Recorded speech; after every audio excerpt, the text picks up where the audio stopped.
I don't know. I don't know how it is in other countries, but I'm Canadian. Like, if you look, I'm Canadian, okay? And so I didn't have like Spanish class or anything like that. Oh my goodness, phone, you always go off the timer right at the moment where okay, anyway. I had classe en français. We did French, right? Because that's what we do in Canada. In fact, like, I've been pratiquer mon français beaucoup et I find it awkward to even say the word French. I just want to say français because that's what the word français is. En français. Okay, anyway, so I remember in elementary school it was so funny. Like, our français professeur, or professeur de français, always had this thing where, like, she tried to make it so that, like, oh, okay, like, I think, how do I get good lighting in here? Okay, she tried to make it, like, you know, fun. Like, she tried to make class fun. And one of the ways that she tried to do that was by making it so that every time that we entered her class, we would go in through these, like, curtains. And she would always say, like, okay, so you gotta remember is that as soon as we walk through these curtains, nous parlons français, pas anglais. We speak French, not English. And I remember, like, I don't know, like, I think she was definitely trying to make that fun, and I'm not sure if this was intentional or not, but there was someone, like, she was essentially trying to portray it almost as if us touching the curtains was going to make us incapable of speaking English, anglais, and I, like, you know, when you're an elementary student with a wild imagination, that kind of gets to you, like, you know, it's one of those things where I think, like, deep down, I and some of the other classmates knew that that wasn't how it worked, but just the idea that, like, it was a rule that if we touch the curtain, we can't speak English anymore. So there were so many times that we would walk into French class and the teacher would just, like, you know, be embracing the curtains. And then meanwhile, like, some of the other classmates were literally, like, trying to, like, whittle our way under the, is that a word, whittle? Like, you know, like, kind of like wobble our way under the curtain, or like make our way between the curtains, or like dash through while the curtains were open and stuff like that. That was a lot of fun. I remember there was a time where I just burst out crying in the middle of French class for no reason, because I just remembered a spot, the object book, where my mom found an object before it came up, and then she was like, oh, well, I found this object right next to the cheese. What's the next object? Oh, cheese. And for whatever reason, I found that emotionally distressing as a kid. I don't know why. There was no reason for it. I was a dumb kid. Whatever. Anyway, why did I even bring that up? En classe en français, in French class, we had these DVDs. And they were from a company or something called L'Histoire en Action. I don't like it. I wish that there was a better way to do this lighting. Anyway. Oh, there's gotta be a better way to do this.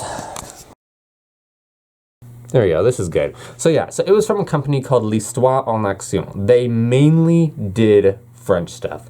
They had a few English stuff. I think they had like 2 Spanish stuff, and then like I think later on they had like 1 in Mandarin, I think they started to do some Japanese stuff. They really started to expand later, but I remember at the start it was mainly just like almost entirely French stuff. I just poked my finger on this rough roof, and like a few English and like 2 Spanish, and the problem is that I can't find them anymore. Like, the website still exists, but I honestly wouldn't even be that surprised if they have just like wiped all of their stuff, like it's all missing content. Because I remember as an elementary student, I really liked their stuff and I really liked their DVDs, but they were like designed to be for school, and they had a whole thing where like you had to fill out and like essentially like say that you're a teacher and you're going to be using this for school purposes. And I remember as a kid, I think me and my mom kind of cheated a little bit, and we just kind of made it sound like we were teachers just so that we could get our hands on some of the DVDs. And you know, and nowadays it doesn't seem like you can do that anymore. Like, it seems like you have to make like a subscription of like $500 at least to get like 20 of the same booklet, because the idea is that you're doing it for a school, a class of 20 students, and I'm not even sure if the DVD is part of it. And it's like, it's so bizarre to me, and it wouldn't hurt me that much if it weren't for the fact I only have 4 DVDs here. And you know, everyone's all talking about how DVDs have been worn out, and I'm honestly scared to death to even look at them to see if they even still work. But I have 4 DVDs there. 3 of them are in French. 1 of them is like in Mandarin or something. And I had a 5th DVD. I had a 5th DVD, and it had 3 skits. All the other DVDs only have 1. The 5th DVD had 3 skits and like, you know, teasers for other DVDs or whatever. And I gave it away to my French teacher back in middle school. One of my classmates was very grateful, like tried to give me a hug. I was like, oh, you can get it, whatever. But I never got that DVD back. And I hope that whatever the teacher did with that DVD, I hope that she showed it to tons of other students at all the different other schools that she went on to work at. And I hope that a lot of students got enjoyment out of that DVD, because I don't have it anymore. 3 skits of L'Histoire en Action that was once in my grasp is now gone. One of them was Louis La Grenouille, which I think I have the booklet, like the script for the play, up in there somewhere. Because the idea is each DVD had like a skit, like a really low budget skit, like really, really low budget skit. And then the idea is that you practice it with the booklet and then you put on a little play for your parents and whatnot. We did that lots of times. I played the genie in Louis La Grenouille. But yeah, and I just remember, like, all that I remember from the teasers was that there was one where like a guy was like dressed up as a lion and he was doing like a little musical number. Like I just remember distinctly him going, tous les animaux se suivent sous beau, something, something, something. He was talking, he was a very arrogant lion talking about how he's beautiful or whatever. And there was like a crocodile chef, which was literally just like a girl like with a weird crocodile nose on her face and like dressed up as like a chef or whatever, telling like the lion that they gotta go. And the lion says something like, and then the chef eventually convinces him to go. And then she's like, oh, c'est bon, alors, allons-y. And then she like takes his arm and tries to bring him. But then she's like, ah, je t'ai oublié. Like I almost forgot. And then he picks up a mirror and he's like, mon miroir. Oh, and then he starts singing again. And he's just like, tous les animaux se suivent beau. And then meanwhile the chef crocodile is like just dragging his arm like, oh my god, come on. And then the teaser ended.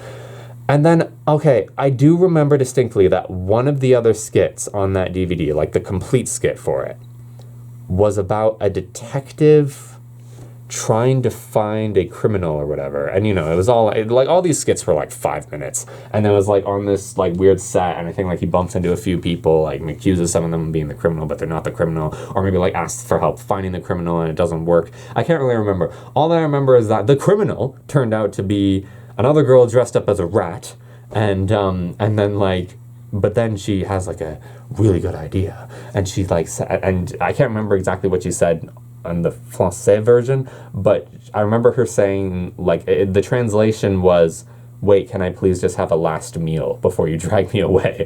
As if he's about to execute her. Like as a kid, I didn't even know what a last meal was. I think I literally turned to my mom, I was like, well, what's a last meal? And my mom explained that it's like, oh, like it's just like, it's like the last, I can't remember how she explained it, because I don't think I got the idea that you get executed, but I also don't think I got the idea that like prison meal is disgusting yet. So I don't really know how she explained it. But anyway, I just remember like she ordered like 3 things, and 2 of them was the fromage et les jus de raisin, which is cheese and grape juice.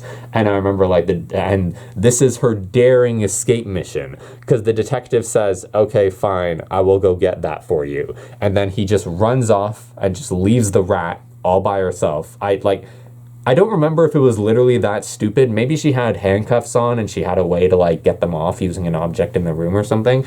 But I think I literally just remember the detective ran off to go get the food, and then the rat is just like, oh, well, okay, I'll grab my stuff and head back out again. And then the guy comes back like with cardboard cutouts of cheese and like a massive grape juice box and like, and whatever the other thing was. And then he's like calling for the rat, like, oh, where the heck are you? Oh, dang it, she got away, dang it, huh? And that was like the end or something like that. Maybe he like left off the screen and then the rat came back to like laugh in the camera's face or something like that. I don't know.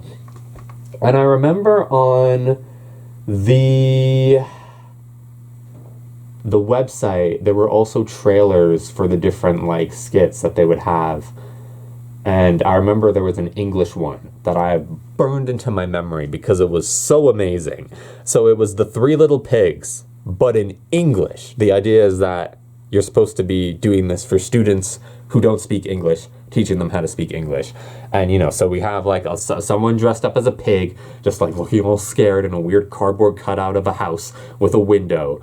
And then this guy who's kind of in this cringe wolf costume. I think he kind of looked like Willy Wonka, like a pink hat and pink outfit or something like that. But I just remember him going to the camera and literally just being like, "What do I do? I don't know. Oh yes, I know. I will blow and blow." And it gets in the pig's face about it. And then it cuts to the narrator, because all these skits always had a narrator for some reason. And I just remember the narrator just doing the least aggressive blowing that I've ever heard. She's just sitting there and she's just like, "And he blows. And blows. And blows. So hard that the straw house falls down." I think there was more to the skit beyond that. I'm assuming the house fell down and the pig ran away, but like, I just remember that so vividly. I remember that so distinctly, because that was like the most amazing thing that I had ever seen. And then I remember that there was also a Spanish skit. Like I said, there were 2 Spanish skits, but I remember one of them. Some guy, like it's probably not what I'm remembering it to be, but like, you know, some guy in like, I think he was like in a gray beard. I think he was a wizard, like a blue weird wizard hat and outfit or something like that. He was talking to someone else, and I can't remember. I just remember they were making some sort of deal. There was some big thing in the center of the room that was, again, just a cardboard cutout. And then, like, one of the characters steals something from the other character, and then the idea is that he runs away, but it's a very small set, so they're literally just running around this object cardboard cutout thing. And I just remember the guy saying, un minuto, and then just running after him. And I just remember that part because I remember he had said un minuto earlier in the teaser for that skit. And I just remember even as a kid, I was saying, like, that's kind of weird that they just had him say un minuto twice, like in the span of like 30 seconds. But yeah, like, I don't know.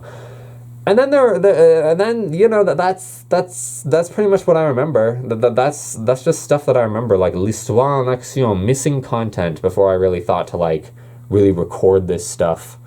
You know, because it's like, it's just sad like that as a kid. Like, you kind of just believe that you're always going to be able to look back and find stuff, you know, like, you know, all these kids channels, they'd have like little skits and TV shows, and you'd just be so used to the idea that like, if you miss it or if you don't record it, it'll be on again. But then eventually, like, you know, things run their course and then things change and then they get rid of certain things because they've been outdated. And, yeah, and then they're just gone, and it's just sad. I don't know. And as a kid, like, I was recording a lot. Like, I have tons of boxes and boxes of VHSs of stuff that I recorded back in the day. I'm sure there's tons of stuff that I don't even realize I still have recorded because I'm converting them into digital files, because those VHSs, one of them is like almost completely worn out. Yeah, but it's like a shame because a lot of the stuff that I recorded back when I was a kid was stuff that is easily accessible now. Like, it was TV shows that, you know, like lots of kids shows these days are literally just like posting all of their videos on a random YouTube channel so that you can watch it for free. And I guess they can maybe make some money off of the ads or whatever, because these kids shows aren't on TV anymore. So like, might as well just make them available to everybody, because like, how else are you gonna do it? And just yeah, it's a shame. But yeah, I've probably talked long enough. I just kind of wanted to talk about that memory, those memories, because they were a lot of fun. And yeah, I'm not even sure if I should bring this up, but in the Louis Le Grenouille skit, I remember that in my class there was a girl who I think she might have had a crush on me, but as a kid I didn't realize that. She was just smiling at me a lot, and I found it very annoying, and I feel bad about it now. But as a kid, I just thought that she was the most annoying thing in the world. And I just remember, like, I remember when we were doing the Louis Le Grenouille skit, the idea behind it is that the main character ends up falling in love with a female character. And I remember being scared stiff, like, oh crap, what if I get that main character role and then that girl gets the female role? I think, and like, thinking back, I think like from her facial expressions, I think she kind of wanted that, but I really did not want that. And God granted me a little favor. I didn't get the role. Like I said, I played the genie which I was much more comfortable playing. But yeah, that was a thing. But anyway, yeah. It's so weird, like, thinking back to putting on those skits in elementary school, because it's like, as a kid, they're like the most important thing in the world, but then as an adult, it's like, it's just a room of like 10, 20 adults that are just kind of wanting to see their kid do a good job, and it's so embarrassing because you're trying so hard and it's so cringe no matter what you do. Okay, anyway, I will upload this video. I will. Not today, because I have stuff to do. I'm filming this on what? November 17th, 2025. But I will upload this. Mark my words. Thank you all so much for watching. Like, dislike, comment, subscribe. Bye-bye!